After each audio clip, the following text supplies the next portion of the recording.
Jakarta belum pernah sekacau ini, bukan karena perang, tapi karena satu wanita berseragam bayangan yang mengguncang meja kekuasaan dengan sebilah pisau, sebuah rekaman, dan dendam warisan darah. Ia pernah menjual sayur demi menyamar, pernah dipojokkan oleh preman, dan kini, ia diburu oleh para jenderal yang dulu memerintahkan kematian ayahnya. Namanya Ratri. Ia bukan pahlawan. Ia adalah luka yang bangkit dan menolak sembuh. Saksikan penuh ketegangan dan keberanian dalam kisah heroik ini. Jangan lupa untuk subscribe channel Maju Mapan Channel. Like jika kalian suka ceritanya dan komen saran kalian. Yuk dukung terus channel ini dengan menonton hingga selesai. Karena setiap detik ceritanya penuh makna dan kejutan. Fajar baru menyapu langit Jakarta dengan semburat jingga, tapi aroma amis dari sisa hujan semalam masih menggantung di udara Pasar Cipete. Lapak-lapak mulai dibuka perlahan. Pedagang menyusun sayur dengan mata sembab, dan deru motor pengangkut barang menjadi nyanyian pagi yang tak pernah absen. Di tengah hiruk-pikuk itu, seorang perempuan muda bertubuh tegap namun bersahaja menurunkan karung dari gerobak butut. Ia mengenakan daster lusuh, topi caping, dan masker yang menyembunyikan sebagian besar wajahnya. Tak ada yang menyangka bahwa di balik penampilan lugu itu bersembunyi Letkol K. Ratri Ayuning Tias, anggota Satuan Elit Komando Pasukan Khusus. Ratri menempati sudut kecil di dekat gang sempit yang dikenal sebagai Lorong Mati, tempat yang jarang disinggahi pembeli karena reputasinya sebagai sarang pungli. Ia tahu betul risikonya. Informasi intelijen menyebutkan, lokasi itu dikendalikan oleh oknum ormas yang kerap meresahkan pedagang, namun tak ada yang berani melawan. Penyamaran ini bukan sekadar pengintaian, tapi operasi infiltrasi berisiko tinggi, dan ia hanya diberi waktu 7 hari untuk mengungkap jaringan kekuasaan hitam di balik pasar. Saat tangannya sibuk menyusun bayam dan kol, matanya tak pernah berhenti mengamati. Setiap sudut, setiap gerak, Ratri menyaksikan bagaimana seorang pedagang tahu didatangi dua pria bertubuh kekar berseragam ormas, satu mengancam, satu tersenyum licik sembari menyelipkan amplop ke saku. Tak ada perlawanan, tak ada suara, semua diam, seperti sudah biasa. Bahkan kepala pasar yang lewat hanya melirik lalu pura-pura menelpon. Menjelang siang, Ratri mendekati seorang ibu tua penjual tempe di lapak sebelah. Pelan, penuh empati, ia membuka obrolan. Ibu itu awalnya cemas, namun perlahan mulai bercerita tentang bagaimana uang keamanan wajib dibayar tiap minggu, tentang pedagang yang pernah hilang setelah menolak, tentang seorang anak gadis yang digoda lalu pindah kota. Ratri mendengar semuanya tanpa menyela, hanya menggenggam lengan ibu itu sejenak, memberi isyarat bahwa ia bukan orang biasa. Tiap malam, Ratri mencatat semua yang dilihatnya dalam buku kecil tersembunyi di balik tumpukan kangkung. Ia menulis dengan kode, target A membawa senjata tajam. Target B kemungkinan otak pungli. Target C berinteraksi dengan aparat. Ia tidak hanya ingin membongkar sistem, tapi juga memastikan siapa yang bisa dipercaya. Sekali operasi ini dieksekusi, tidak boleh ada kesalahan. Tidak ada ruang untuk belas kasihan pada kejahatan yang terorganisir. Namun penyamaran ini bukan tanpa tekanan. Setiap pagi, saat ia berdiri menjajakan dagangan, ia harus menahan diri untuk tidak bereaksi saat mendengar kata-kata kasar atau godaan murahan dari preman-preman pasar. Ia menunduk, menahan amarah seperti bara di balik air. Ia bukan wanita biasa, ia pernah menjinakkan teroris di perbatasan, melumpuhkan pembajak kapal di Natuna, bahkan ikut operasi lintas negara. Tapi kali ini, musuhnya bukan bersenjata, melainkan berwajah sipil. Pada hari ketiga, dia merasa sesuatu mulai berubah. Salah satu preman, yang belakangan ia ketahui bernama Doyok, mulai menunjukkan minat tak wajar. Mata Doyok sering menatap ke arah dada Ratri saat ia sedang membungkuk menyusun sayur. "Mbak, dagangnya enak dilihat ya. Sayurnya segar, orangnya juga," kata Doyok sambil menjilat bibir. Ratri tak menanggapi, hanya tersenyum hambar. Tapi di dalam hatinya, timer telah mulai menghitung mundur. Yang tidak diketahui Doyok, dan siapapun di pasar itu, adalah bahwa senyum itu bukan senyum wanita biasa. Itu adalah senyum terakhir sebelum badai. Senyum seorang prajurit yang sudah melihat neraka, dan siap membakarnya lagi, demi keadilan. Matahari belum lagi tinggi saat suara sepatu boot menghentak lantai pasar yang becek, disusul aroma parfum murahan dan tawa kasar yang memecah keheningan. 5 pria berjaket loreng dengan lambang ormas di dada kanan menyusuri lorong pasar seperti raja kecil yang hendak menagih upeti. Mereka bukan sekadar preman jalanan, mereka preman resmi, berlindung di balik nama organisasi dan surat keterangan dari kelurahan. Pedagang yang tadi masih tertawa kini menunduk, tergesa-gesa menyusun uang receh. Tak ada yang bicara, semua tahu, kalau tidak bayar, lapak bisa hilang esok hari. Ratri, yang masih sibuk merapikan dagangannya, melirik sekilas. Doyok ada di antara mereka, berdiri paling depan, membawa tongkat kayu dengan gagang emas palsu. Satu tangannya memegang rokok, satu lagi menunjuk-nunjuk pedagang. Ia tersenyum puas, seperti ayam jago yang baru menang adu. "Mana uang minggu ini, Bi?" Gertaknya pada penjual ikan. Si bibi tua buru-buru menyerahkan amplop plastik kusut. Doyok meraihnya tanpa ucapan terima kasih, lalu meludah sembarangan. Semua orang diam, kecuali Ratri. Tanpa ekspresi, Ratri melanjutkan menyusun tomat yang jatuh. Ia tahu ini bagian dari rutinitas dominasi, pamer kekuasaan. Namun pagi itu terasa berbeda. Gerakan mereka lebih agresif. Mereka seperti sedang mengincar sesuatu, atau seseorang. Dan benar saja, hanya butuh beberapa langkah sebelum Doyok berdiri di depan lapaknya. "Loh, si mbak sayur yang cantik ini belum setor ya?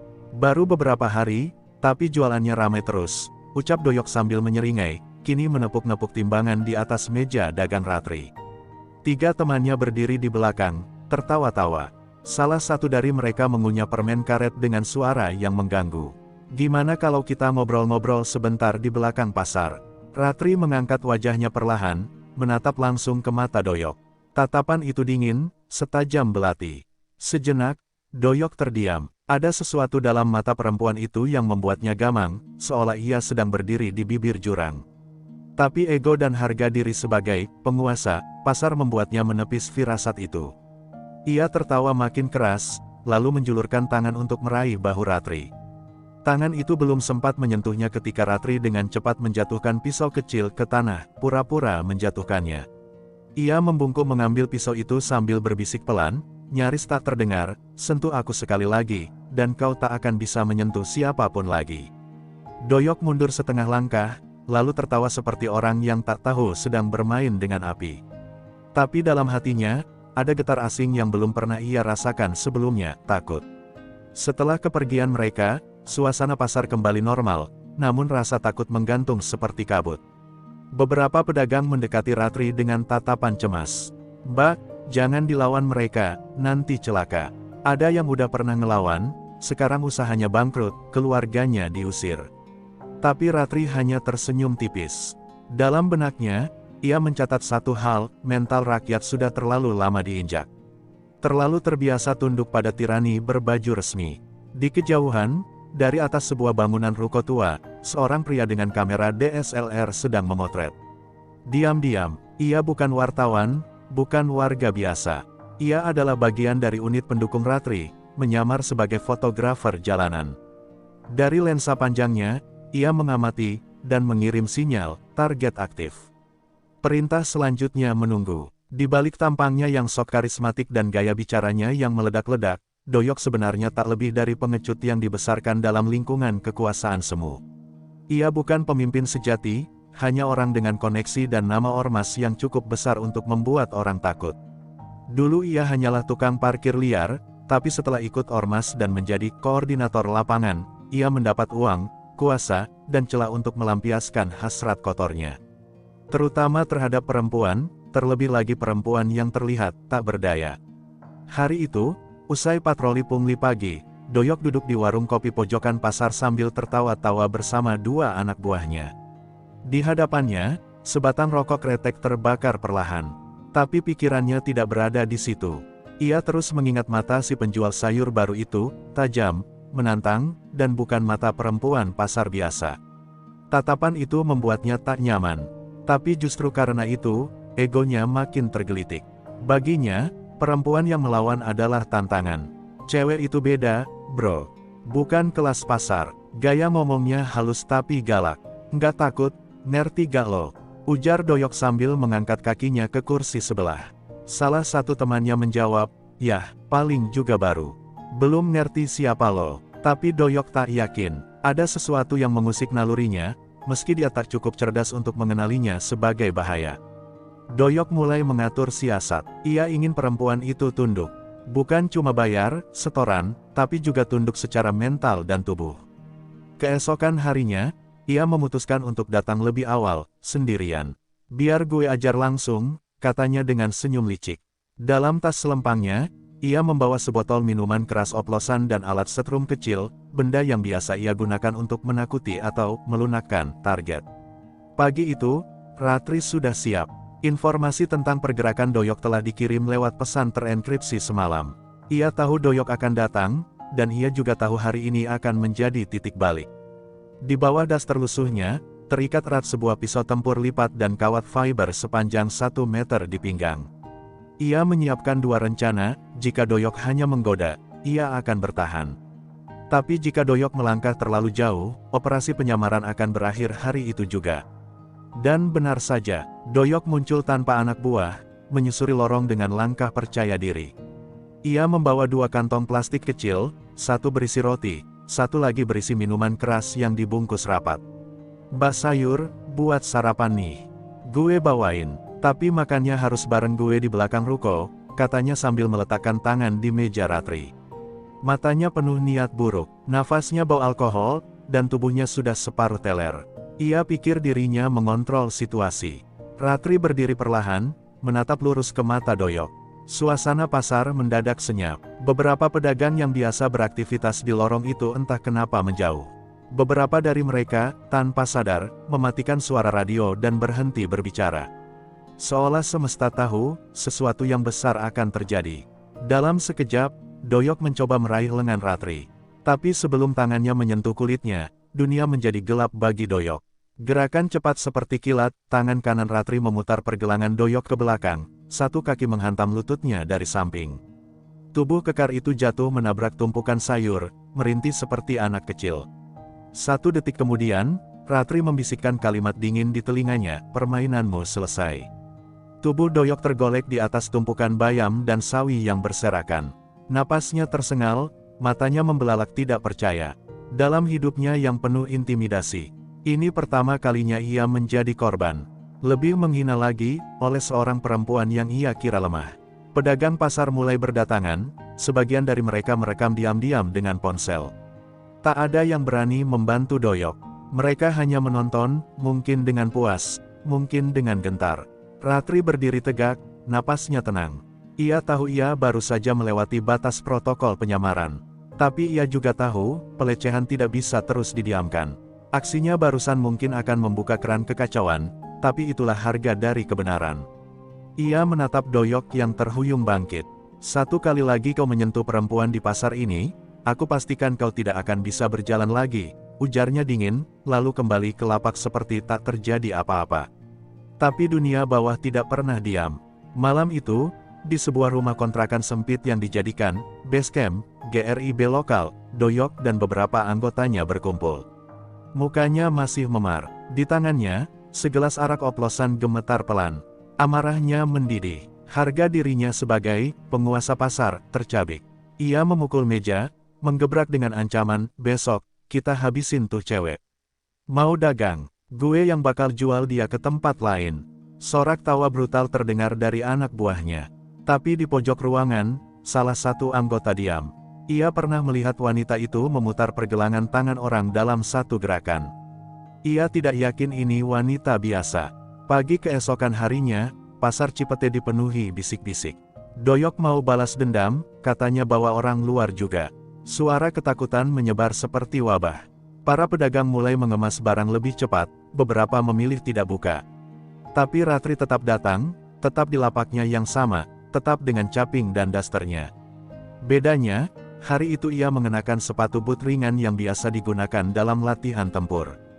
Jam menunjukkan pukul 9 ketika 3 motor masuk ke lorong pasar. Suaranya meraung-raung, menarik perhatian semua orang. Di belakangnya, sebuah mobil bak terbuka dengan 5 pria bertubuh besar berdiri membawa pentungan. Salah satu dari mereka mengibarkan bendera kecil ormas. Doyok turun paling depan, kini dengan jaket hitam dan kacamata gelap. Ia menghampiri Ratri tanpa basa-basi, langsung menarik kerah bajunya. "Gue udah bilang, jangan sok jagoan ya, Mbak Sayur." Ratri tak bergerak, diam, tenang, tapi matanya mulai berubah. Wajahnya tak lagi seperti pedagang, tapi seperti singa betina yang anaknya disentuh predator. Kalau kau menyentuhku lagi di depan orang-orang ini, katanya pelan, aku pastikan kalian semua harus diseret keluar dari pasar ini dengan tandu. Doyok tak sempat menanggapi, tangan Ratri sudah melumpuhkan saraf di pergelangan tangannya dengan satu gerakan presisi. Suara pentungan jatuh ke tanah. Jeritan Doyok membelah suasana. Anak buahnya refleks maju, tapi dari balik lapak, beberapa pedagang lainnya bergerak. Tukang es serut membuka jaketnya, memperlihatkan sabuk senjata kejut. Penjual kopi di pojokan mengeluarkan handi talki. Mereka bukan pedagang biasa, mereka adalah pasukan pendukung Ratri yang menyamar, anggota unit tempur, operator intel, dan teknisi pengawas. Pasar Cipete berubah menjadi panggung diam-diam untuk keadilan. Dan hari itu, sang penjual sayur tidak hanya membungkam satu preman. Ia menantang seluruh sistem yang selama ini membungkam rakyat kecil. Detik ketika pentungan terakhir jatuh ke tanah, udara pasar Cipete serasa membeku. Sorot mata Doyok berubah dari sombong menjadi panik. Ia tak lagi melihat wanita penjual sayur di depannya. Ia melihat sosok prajurit tempur, berdiri tegak dengan aura mematikan. Ratri merobek daster bagian depannya, memperlihatkan rompi taktis hitam dengan lambang kecil Kopassus tertempel di sisi dada kiri. Para pedagang yang menonton, awalnya bingung, kini mulai berbisik ketakutan sekaligus kagum. Mereka menyadari, wanita itu bukan orang biasa. Anak buah Doyok bergerak maju dalam refleks panik, salah satunya mengayunkan batang besi ke arah kepala Ratri. Tapi sebelum besi itu mencapai sasaran, tubuhnya sudah melayang akibat tendangan berputar yang menghantam perut dan rahang dalam satu gerakan mulus. Tubuh itu terjatuh di atas keranjang bawang, tidak bangun lagi. Dua lainnya mencoba menyerang bersamaan, tapi Ratri melompat mundur ke meja dagangnya, lalu meluncur turun sambil menendang karung cabai ke arah mereka. Karung itu pecah, biji cabai berserakan di tanah, menyilaukan mata dan membuat langkah mereka terhenti sejenak. Cukup waktu bagi Ratri menumbangkan satu lagi dengan siku ketengkuk. Salah satu dari preman bertubuh besar berusaha mencabut pisau dari saku celananya, tapi tiba-tiba seorang penjual kopi menembakkan peluru kejut dari senjata non mematikan ke tubuhnya. Lelaki itu jatuh terguling, menggeliat tanpa suara. Tim pendukung Ratri, yang selama ini menyamar sebagai pedagang, kini bergerak bersamaan. Mereka mengepung, memblokir jalur kabur, dan memastikan warga sipil tetap aman. Mereka semua sudah menerima sinyal aktivasi darurat melalui komunikasi kode semalam, Operasi Langit Hitam, status terbuka. Doyok, yang sempat bersembunyi di balik lapak pisang, akhirnya mencoba melarikan diri. Ia berlari terpincang-pincang menuju gang sempit di ujung pasar. Tapi belum jauh, tubuhnya dihadang oleh ibu-ibu penjual tempe yang tadi pagi dibelanya Ratri. "Mau kemana, ha?" teriak si ibu sambil menjegal kakinya dengan nampan tempe. Doyok terjatuh dengan wajah membentur paving pasar, dan sebelum ia sempat berdiri, Ratri sudah berdiri di hadapannya dengan tatapan seperti peluru dingin. "Ini untuk semua perempuan yang pernah kau lecehkan," ucapnya pelan sebelum menghujamkan lutut kerusuk Doyok, membuatnya menjerit dan menggeliat. "Dan ini untuk semua pedagang kecil yang kau peras tiap minggu," lanjutnya sambil menyematkan borgol ke tangan Doyok dengan gerakan militer yang cepat. Doyok hanya bisa merintih, mengerang tak berdaya, wajahnya penuh lumpur, darah, dan ketakutan yang telanjang. Dari kejauhan, suara sirene mobil polisi mulai terdengar. Unit pendukung sudah mengirim koordinat dan rekaman insiden langsung ke atasannya di Mabes. Operasi penyamaran resmi berakhir. Saat para petugas kepolisian datang, mereka mendapati Ratri berdiri dengan baju robek, tangan berdarah, tapi tegap dan tak gentar. Seorang perwira polisi sempat hendak menanyainya, tapi seorang kolonel dari TNI yang turun dengan helikopter lebih dulu menyodorkan surat tugas rahasia. Polisi itu terdiam, lalu memberi hormat. Semuanya diam. Warga pasar yang tadinya takut kini mulai bersorak perlahan. Seorang anak kecil berteriak, "Mbak sayur keren banget." Disusul oleh tepuk tangan dari penjajah kelontong, pedagang sayur, tukang gorengan, dan para ibu pasar. Mereka menyaksikan sendiri, hari itu bukan hanya preman yang dikalahkan, tapi juga ketakutan yang sudah lama bercokol di hati mereka. Pasar Cipete akhirnya bebas, bukan oleh aparat, bukan oleh pejabat, tapi oleh seorang wanita yang berdiri sendirian, lalu mengubah segalanya. Meski tubuhnya masih terasa remuk dan darah di tangannya belum sepenuhnya mengering, Ratri tidak berhenti. Kemenangan di Pasar Cipete hanyalah permukaan dari kerak busuk yang sudah lama tumbuh di akar kota. Dalam interogasi awal, Doyok hanya diam. Tapi dari salah satu anak buahnya yang panik dan mudah goyah, muncul satu nama, Bang Gendo. Nama itu seperti bisikan hantu yang selama ini tidak berwujud, namun selalu terasa mengawasi dari balik bayang. Seorang mantan aparat yang kini menjadi pengusaha, politisi lokal, sekaligus pengendali ormas bayangan. Ratri tahu ini bukan lagi tentang satu preman, tapi tentang jaringan luas yang melibatkan korupsi, perlindungan politik, dan kekuatan uang. Dengan kode otorisasi dari komandannya langsung, Ratri membuka akses ke intelijen darurat. Dari pusat data, ia melihat peta koneksi, Pasar Cipete hanyalah salah satu titik pungutan liar. Ada belasan pasar lain, dan semuanya mengalir ke satu rekening gelap atas nama yayasan fiktif, diduga milik Gendo. Dan lebih dari itu, beberapa di antaranya ternyata juga menjadi lokasi perekrutan massa untuk kepentingan pemilu bayangan. Pukul 2 dini hari, Ratri menyusup ke salah satu gudang logistik milik Yayasan Kesejahteraan Mandiri di pinggiran kota. Berbekal kamera tersembunyi dan pelacak magnetik, ia mendokumentasikan pengiriman kotak-kotak bertanda bantuan sosial yang diisi bukan oleh sembako, melainkan uang tunai, senjata tajam, dan atribut ormas. Ia menahan nafas saat suara dua pria terdengar dari dalam gudang, membicarakan rencana pengerahan massa untuk acara deklarasi damai, yang sebenarnya hanyalah kedok pemerasan terselubung terhadap pengusaha lokal.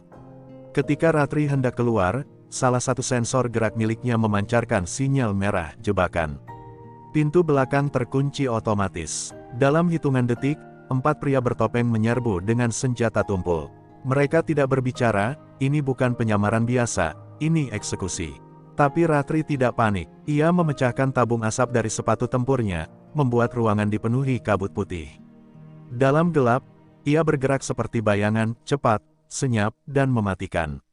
Satu persatu penyerang dilumpuhkan, dan sebelum kabut menghilang, Ratri sudah menghilang ke dalam malam. Keesokan harinya, berita tentang penggerebekan ormas GRIB di berbagai pasar muncul di media daring. Tapi tidak ada satupun yang menyebut nama Ratri. Semua tetap rahasia, namun di layar laptopnya, Ratri terus menelusuri data.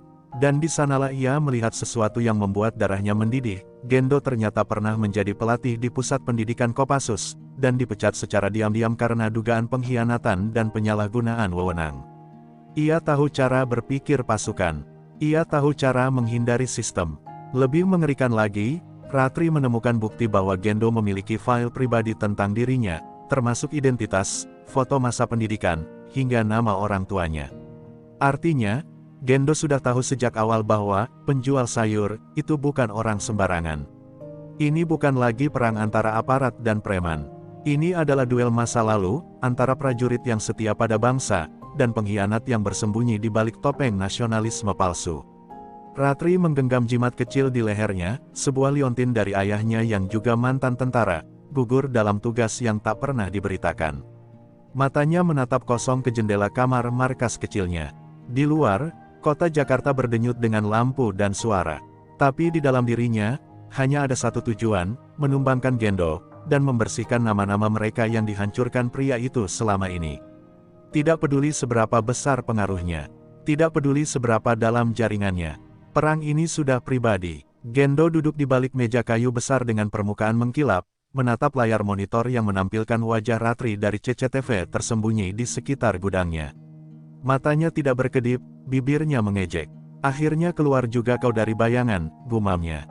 Ia menekan tombol intercom dan memberi perintah singkat, aktifkan protokol gagak hitam. Dalam hitungan menit, jaringan komunikasi intel di sekitar Jakarta terganggu. Nomor-nomor darurat Ratri mendadak tak bisa dihubungi. Sinyal-sinyal pengawasan milik tim penyamaran tiba-tiba menghilang satu persatu. Ini bukan serangan biasa, ini perang teknologi dan pengaruh. Di markas kecilnya, Ratri sadar ada yang salah. Komputernya menampilkan pesan error bertubi-tubi. Beberapa perangkat pengintai yang ia pasang di titik-titik pasar mengirim sinyal rusak, seolah dilumpuhkan dari jarak jauh.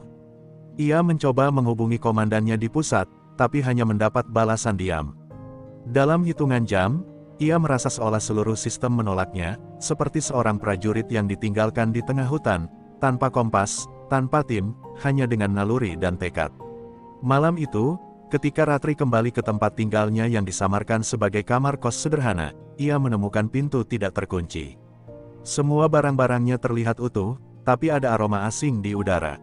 Nalurinya berteriak. Ia membuka laci tersembunyi di bawah ranjang, dan menemukan sebuah kotak besi kecil kosong. Data intelijen tentang Gendo yang ia kumpulkan dengan susah payah selama berbulan-bulan, hilang. Tapi yang lebih menghantam hatinya adalah kertas kecil yang tertinggal di dalam, sama seperti ayahmu. Kau terlalu percaya sistem. Jantung Ratri berdegup keras. Ayahnya, Letkol Raka, gugur dalam operasi gelap yang dikubur rapi oleh negara, tanpa medali, tanpa pengakuan. Dan kini, Gendo menyebut namanya. Itu bukan ancaman biasa, itu pesan personal. Ratri tahu, Gendo tidak hanya memburunya secara fisik, tapi juga psikologis. Ia ingin merusak keberaniannya dari dalam. Ingin memecahkan tembok mentalnya dan menjadikannya lemah sebelum pertempuran benar-benar dimulai. Namun Gendo salah. Ratri bukan anak mentah yang bisa digertak. Ia membuka peta manual yang disembunyikan di balik poster dinding, menelusuri jejak pergerakan Gendo berdasarkan insting, bukan teknologi. Ia mulai menyusun rute pelarian dan pengalihan, mengaktifkan sandi ular, protokol darurat saat penyamaran terbongkar dan komunikasi pusat tak bisa diandalkan. Dengan kode itu, ia bisa memanggil satu-satunya orang yang ia percaya di luar sistem, mantan rekan tempurnya yang kini menjadi buronan militer, Reza. Sementara itu, di sisi lain kota, Gendo memerintahkan serangan fisik ke markas penyamaran Ratri. 10 orang bersenjata masuk diam-diam, hanya untuk menemukan tempat itu kosong dan penuh jebakan kecil, bom flash, semprotan amonia, bahkan umpan berbentuk laptop palsu yang meledakkan tinta hitam ke wajah mereka. Gendo menggeram di layar monitornya. Dia bukan hanya belajar bertempur, dia belajar berpikir, desisnya. Pagi berikutnya, media sosial tiba-tiba diramaikan oleh potongan rekaman aksi Gendo di masa lalu, saat menekan warga sipil dengan ormas, saat melakukan transaksi gelap. Rekaman itu dikirim anonim, menyebar seperti api. Gendo tahu itu bukan kebocoran biasa. Itu peringatan. Ratri tidak hanya bertahan, ia mulai melawan. Tidak dengan peluru, tapi dengan kebenaran yang disebarkan secara gerilya.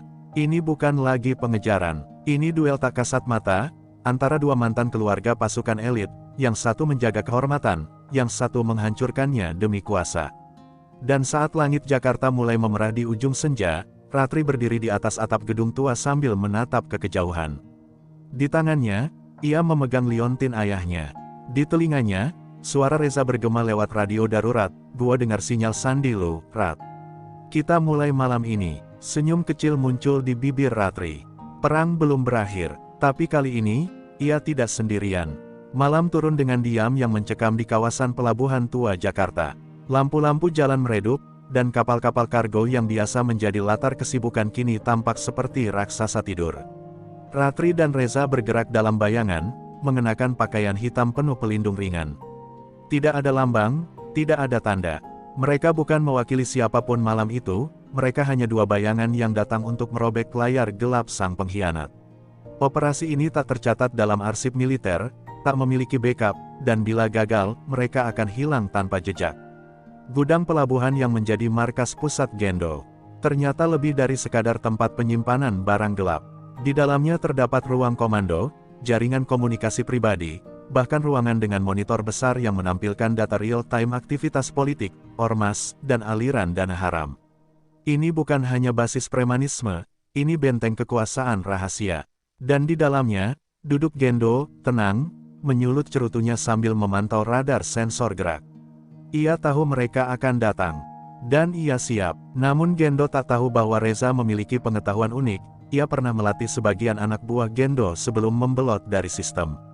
Ia tahu celah di antara sensor, tahu kapan penjaga berganti shift, bahkan tahu jalur bypass listrik yang bisa memadamkan lampu tanpa membunyikan alarm. Dalam satu gerakan cepat, mereka menyusup masuk ke ruang ventilasi, lalu meluncur ke dalam lorong gelap menuju pusat kontrol. Di sana, Ratri menanamkan perangkat jamur siber buatan dalam negeri, virus analog yang dirancang menghancurkan data dan mematikan sistem secara progresif, tanpa jejak digital. Tiba-tiba, suara ledakan kecil terdengar dari sisi timur gudang.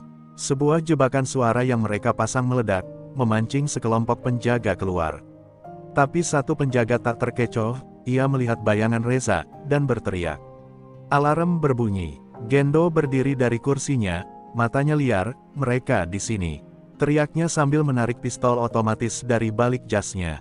Pintu-pintu logam menutup, barikade otomatis aktif. Tapi saat ia memerintahkan sistem pengamanan penuh, semua layar di depannya menjadi hitam satu persatu. Lalu muncul satu pesan, "Balas dari yang kau hancurkan." Ratri dan Reza kini bertarung habis-habisan dalam lorong sempit. 3 pria menyerbu dengan tongkat listrik, tapi Ratri menangkisnya dengan pisau pendek di tangan kiri, lalu mengunci leher lawan pertama sambil menjatuhkan lutut ke perut yang lain. Reza menembakkan peluru pelumpuh ke arah 2 pria di ujung lorong, tapi satu berhasil mendekat dan menghantam bahunya. Darah menetes, tapi Reza tetap berdiri. "Kau makin tua," canda Ratri sambil menariknya mundur ke belakang lemari besi. Reza tersenyum miris, tapi masih cukup kuat buat malam ini. Sementara itu, Gendo menuju ruang bawah tanah, tempat ia menyimpan jalur pelarian rahasia. Namun saat ia membuka panel kontrol, ia mendapati lorong itu sudah dipenuhi gas hitam pekat. Udara menipis, suara-suara langkah cepat terdengar dari belakangnya. Ia berbalik, pistol terarah, tapi yang muncul hanya suara tawa pelan Ratri dari pengeras suara. "Dulu kau mengajari kami tak gentar mati. Sekarang, rasakan bagaimana rasanya tak bisa lari dari kebenaran." Gendo menggertakkan gigi, matanya merah. Untuk pertama kalinya dalam hidupnya, ia merasakan sesuatu yang selama ini tak ia kenal, takut. Ketika tim pendukung Ratri, yang baru diaktifkan dari jaringan cadangan, menyerbu pelabuhan 5 menit kemudian, mereka mendapati lokasi itu sudah hancur sebagian. Server terbakar, data dilenyapkan, dan beberapa anak buah Gendo ditemukan tak sadarkan diri. Tapi yang paling mengejutkan, Gendo sendiri ditemukan terikat di kursi besi, dengan rekaman pengakuannya tersimpan dalam flash disk yang digantung di lehernya, rekaman yang berisi semua konspirasi, nama-nama politisi yang terlibat, hingga perintah pembunuhan terhadap beberapa aktivis. Ratri dan Reza, mereka menghilang, seperti bayangan malam yang tak ingin disorot cahaya. Dari atap sebuah gedung tinggi di Jakarta, Ratri menatap kota yang perlahan mulai pulih. Reza duduk di sebelahnya, membalut luka di bahunya. "Ini belum selesai, kan?" tanyanya pelan. Ratri menggeleng, matanya tajam menatap Cakrawala. "Ini baru permulaan. Masih banyak yang percaya kekuasaan bisa dibeli dengan rasa takut. Tapi kita akan datang, satu persatu." Dan saat angin malam meniup rambutnya, Ratri menggenggam liontin. Ayahnya erat. Ia tahu, perjuangannya kini bukan hanya tugas, tapi warisan darah. Gedung DPR tampak biasa dari luar, megah, kokoh, dan tenang. Tapi di dalamnya, suasana berubah menjadi medan ranjau diplomatik. Rekaman pengakuan Gendo yang disebarluaskan lewat saluran-saluran independen dan media internasional menjadi bom waktu. Nama-nama besar disebut secara terang, anggota legislatif, pengusaha nasional, bahkan pejabat tinggi Kementerian Dalam Negeri. Sebagian menolak, sebagian memilih bungkam. Tapi rakyat, yang selama ini hanya mendengar bisik-bisik tentang ormas bayangan, kini melihat bukti konkret.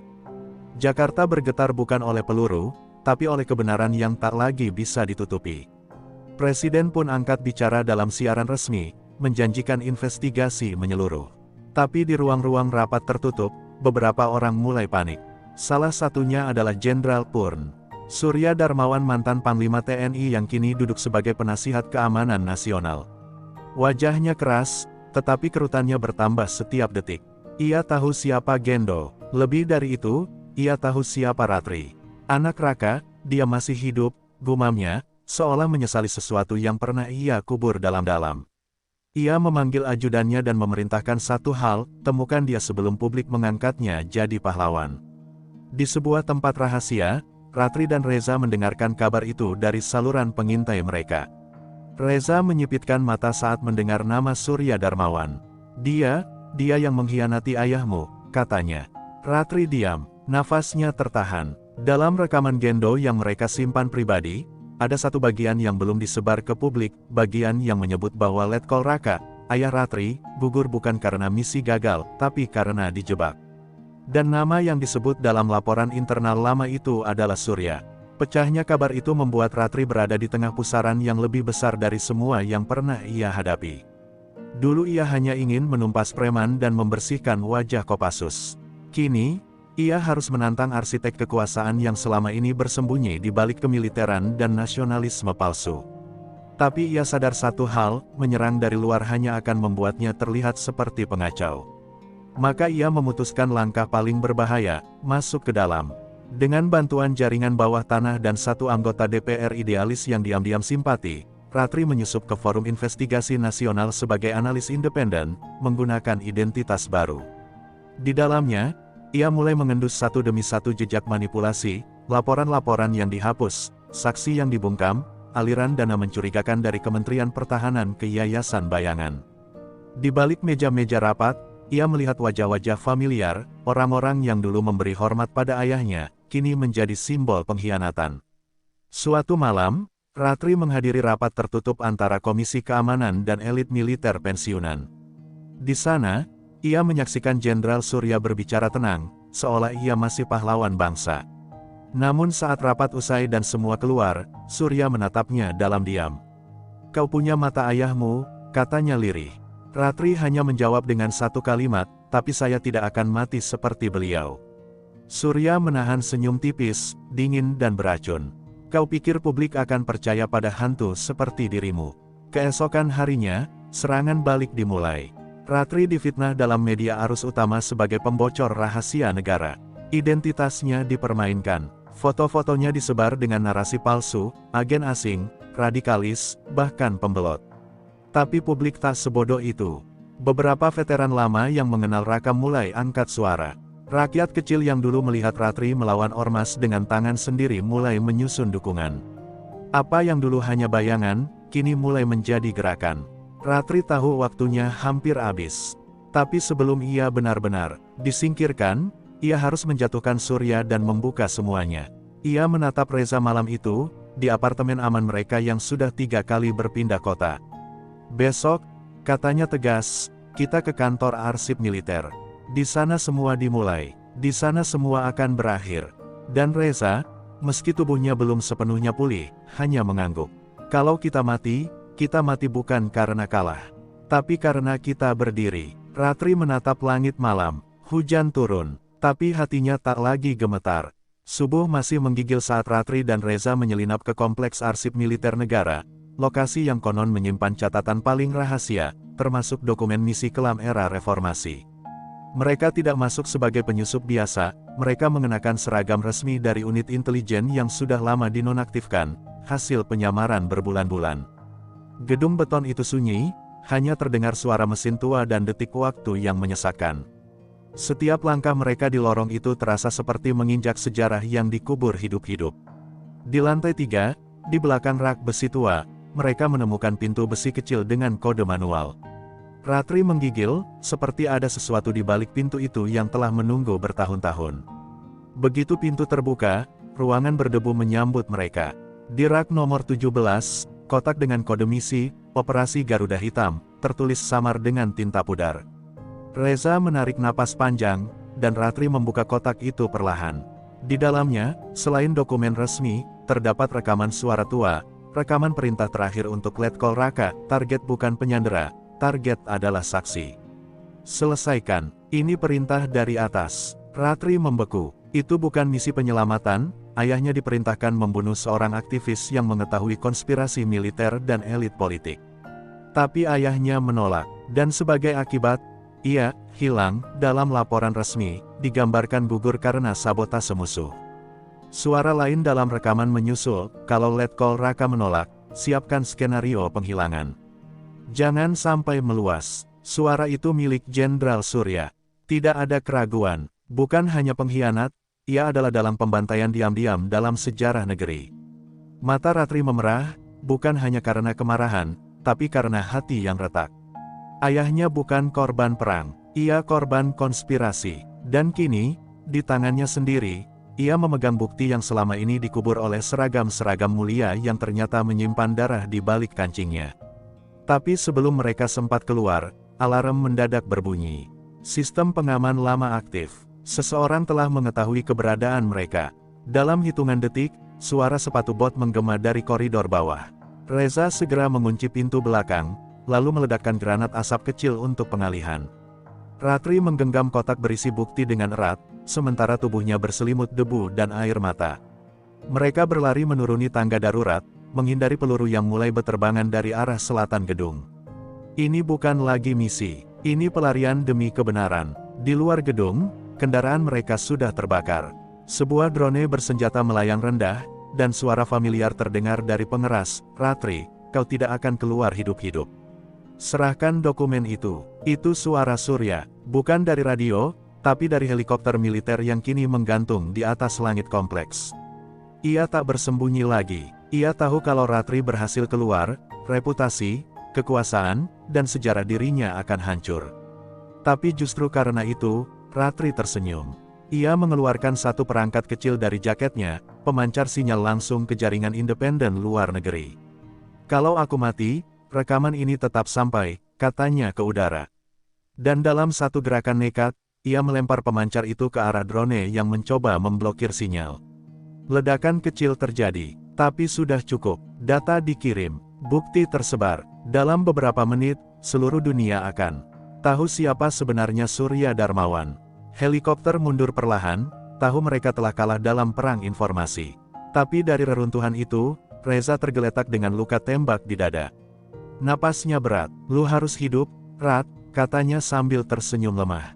"Karena orang-orang kayak gue, udah abis." Ratri memeluknya, air mata jatuh ke seragam yang kini penuh darah dan debu. Ia tak sempat berkata apa-apa sebelum Reza menghembuskan napas terakhir. Tapi di saat itulah, sirene polisi militer dan media berdatangan. Dunia akhirnya melihat siapa pahlawan sejati dan siapa serigala berbaju kehormatan. Beberapa minggu kemudian, sidang terbuka nasional digelar. Jenderal Surya ditangkap dan dipermalukan di depan umum. Ratri duduk di barisan belakang, tidak ingin dieluk-elukan. Ia hanya membawa satu liontin, milik ayahnya, dan satu foto lama Reza yang kini tergantung di dada sebagai lambang perlawanan yang tak pernah mati. Ia tak ingin jadi simbol. Ia hanya ingin memastikan bahwa tak ada lagi seragam yang dipakai untuk membungkam, mencuri, dan mengubur keadilan. Dan saat ia berjalan keluar dari gedung, di tengah kerumunan, seorang anak kecil berbisik pada ibunya, "Bu, itu ibu yang jualan sayur dan lawan orang jahat, ya?" Ratri tersenyum. Untuk pertama kalinya dalam hidupnya, ia merasa bebas.